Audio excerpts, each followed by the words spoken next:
बिस्मिल्लाहिर्रहमानिर्रहीम। अस्सलाम वालेकुम। Welcome back my YouTube channel Umar Wise Health. उम्मीद करता हूँ कि नाजरीन आप सब खैरियत से होंगे। मौजूद प्यारे नाजरीन, आज की जो हमारी वीडियो है, आज का जो हमारा टॉपिक है, बच्चादानी में जो कैंसर है उसकी अलामात कैसे पता चलता है कि बच्चादानी में कैंसर हो चुका है, और इसके असबाब भी मैं आपसे आज की इस वीडियो में शेयर करने वाला हूँ।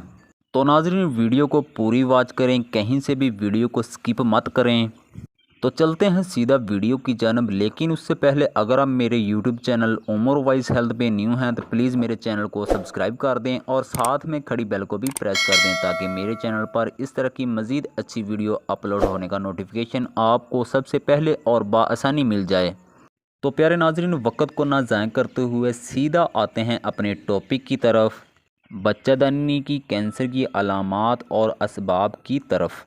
बच्चादानी का जो कैंसर होता है वो अचानक नमूदार नहीं होता, उसको नमूदार होने में कई साल लग जाते हैं।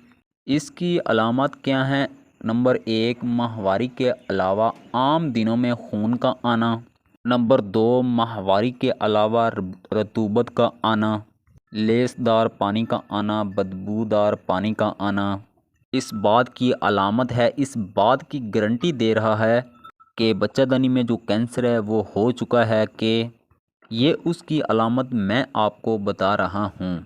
नंबर तीन पे जो है, हम बिस्तरी के दौरान दर्द होता हो और बाद में हल्का खून आ जाए, तो ये भी उसी बात की तरफ इशारा कर रहा है कि बच्चादानी में कैंसर हो चुका है।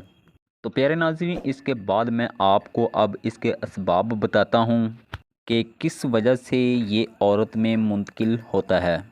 ये एक किस्म की वायरस है, ये एक शख्स से दूसरे शख्स में मुंतकिल हो सकती है।